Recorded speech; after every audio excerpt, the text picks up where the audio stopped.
আজকে তোমাদের রায়ান মার্টিনের 4 নম্বর মডেল স্কুলটা করাবো।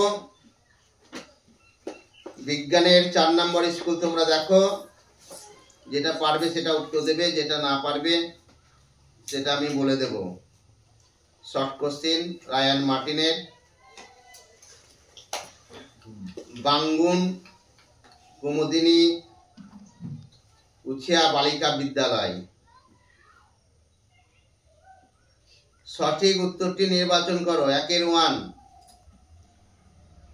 ভূমি ও নততলের মধ্যে কোন যত ছোট হয় নততলের কি হয়, সুবিধা অসুবিধা না বাধা তত বেশি হয়? কি হয়? যত কোণ ছোট হবে নততলের কি হবে, তত সুবিধা হবে। নাম্বার 2, একটি জটিল যন্ত্রের উদাহরণ হলো ছাপার যন্ত্র। একটা জটিল যন্ত্র হচ্ছে ছাপার যন্ত্র। ঠিক করে নাও সবাই। একটি তৃতীয় শ্রেণীর লিভার হলো, এখানে আছে কাঁচি, জাঁতি, মাছ ধরার ছিপ, তাইলে হবে মাছ ধরার ছিপ। নাম্বার 4, প্রদত্ত কোন প্রাণীটি মানুষ বা অন্য কোন প্রাণীর পেটে বাস করে? এখানে আছে গোলকৃমি, চিংড়ি, কেঁচো, তাহলে কোনটা হবে? গোলকৃমি। নাম্বার 5, কলা গাছ একটি একবীজপত্রী উদ্ভিদ, দ্বিবীজপত্রী উদ্ভিদ, বহুবীজপত্রী উদ্ভিদ, তাহলে কি হবে? একবীজপত্রী উদ্ভিদ।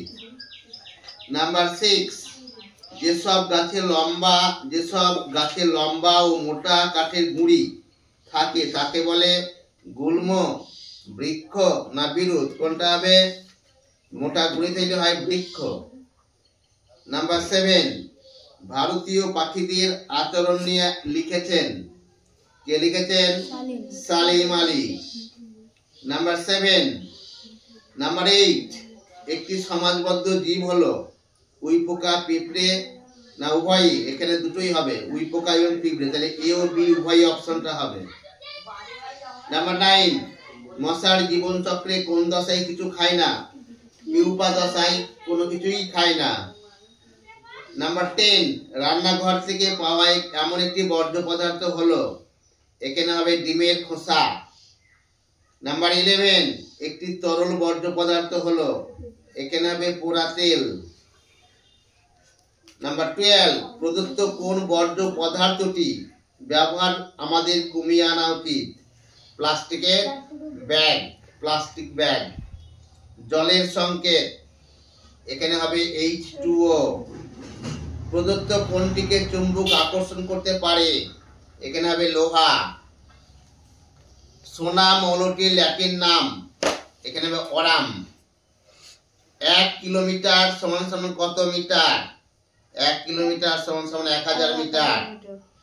এসআইতে তড়িৎ প্রবাহের একক কি? এসআইতে তড়িৎ প্রবাহের একক হলো অ্যাম্পিয়ার। সময়ের খুব সূক্ষ্ম পরিমাপের সবচেয়ে আধুনিক যন্ত্রটির নাম কি? Digital stopwatch. গাছ থেকে ফুল তুলতে কোন বল দরকার? টানা বল দরকার। এসআইতে বলের একক কি? নিউটন। পালতোলা নৌকা চালাতে কাজে লাগে বায়ুর কোন শক্তি? গতি শক্তি। এবার 2 নাম্বার, এ স্তম্ভ এবং বি স্তম্ভ মিলিয়ে লেখো। রেডিওর নব, এখানে কি হবে? চক্র ও অক্ষদণ্ড পাশাপাশি লেখো। মাথার খুশকি কি হবে? ছত্রাক। বাঘের চোখ কি হবে? Tapetum lucidum. চাষের জমি কি হবে? ডিডিটি। নাম্বার 3, শূন্য স্থান পূরণ করো। প্রথম শ্রেণীর লিভারে বাধা ও বলের মধ্যে জায়গায় থাকে আলম্ব বিন্দু, তাহলে মাঝের জায়গায় বা মধ্যে জায়গায় এই শূন্যস্থানে ওই কথাটা লিখতে হবে, মাঝের জায়গায় থাকে আলম্ব বিন্দু। নাম্বার 2, তিমির চামড়ার নিচে চর্বির যে পুরু স্তর থাকে তার নাম হলো ড্যাশ, কি হবে? ব্লাবার। নাম্বার 3, পুষ্টি হলো একটি শারীরিক প্রক্রিয়া আর তার ফলাফল হলো বৃদ্ধি, ড্যাশে হবে বৃদ্ধি।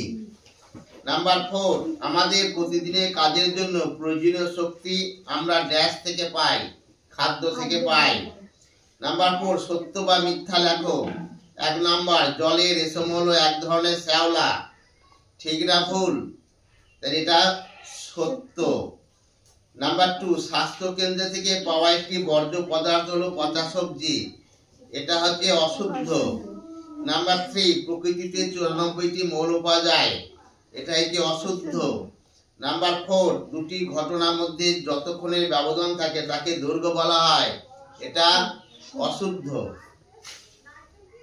নাম্বার 5, অতি সংক্ষিপ্ত উত্তর দাও। একটি তরল ধাতুর নাম কি? পারদ। নাম্বার 2, তুমি হাতের তালু দুটি কিছু সময় ধরে ঘষলে কি ঘটবে? হাতের তালু যদি ঘষা হয় তাই যান্ত্রিক শক্তি থেকে তাপ শক্তিতে রূপান্তর হবে, তাপ উৎপন্ন হবে। ঠিক আছে, শর্ট কোশ্চেন গুলো সব হয়ে গেল, বড় কোশ্চেন তোমরা করে নেবে।